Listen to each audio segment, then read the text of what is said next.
Itinanggi ng mga kongresista na may kapalit na ayuda ang pagpirma nila sa impeachment complaint laban kay Vice President Sara Duterte. Hindi rin naman nila pinipressure ang Senado upang agad umaksyon sa inendorso nilang articles of impeachment. Ito ang balita ni Rosalie Cos. As one of the prosecutors, I won't point fingers to anyone. Na-transmit na namin sa Senado at we won't put pressure on the senator judges and we won't put pressure on the Senate to convene as an impeachment court. It's just that the Constitution provides for the trial shall proceed forthwith. Mariing itinanggi ni Cagayan de Oro 1st District Representative Lord Ansuan ang kumakalat na impormasyon sa social media na may kapalit na ayuda ang pagpirma niya ng yes sa ika-4 na impeachment complaint laban kay Vice President Sara Duterte. Ayon sa mga kongresista na lumagda sa reklamo, mula nang i-endorso nila ang articles of impeachment sa Senado, marami ng fake news ang kumakalat kaugnay nito, kabilang na ang aligasyong may kapalit na ayuda o pondo ang kanilang paglagda sa impeachment complaint. Propaganda po yan ng kalaban ko.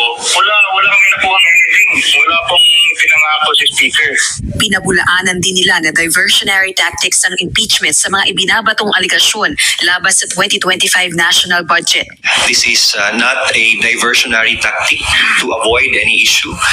We continue to urge those who want to investigate other matters regarding Congress and the budget. Hindi nila totoo ang umano'y pamimilis sa mga kongresista para pumirma sa ika-4 na impeachment complaint. Dahil bago pa ang endorsement, nagsagawa na rin nila sila ng political party consultations. This was an independent action that we believe was done faithfully and truthfully by each member, that they signified their intention and support of the impeachment complaint based on the merits of the case and nothing more. Kabilang sina Congressman Defensor at One Rider Party List Representative Rod Gutierrez sa 11 House prosecutors para sa nakaambang Senate impeachment trial ni VP Duterte. Nang tanungin naman kung sino ang mga tumulong sa pagbuo ng ika-4 na impeachment complaint, sagot ni Gutierrez. But from our understanding with the same parties, it would be our party leaders po.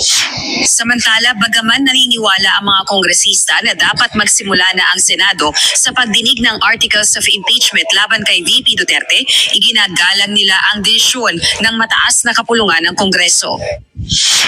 Ito ay matapos ipahayag ni Senate President Francis Chis Escudero na sa June 2, 2025 na nila maaasikaso ang impeachment complaint na iniendorso sa kanila ng Kamara. So it's up to how the Senate will define and will act on the wordings of the Constitution na sinasabi po shall act forthwith. As far as we are concerned, we take that as immediate and urgent.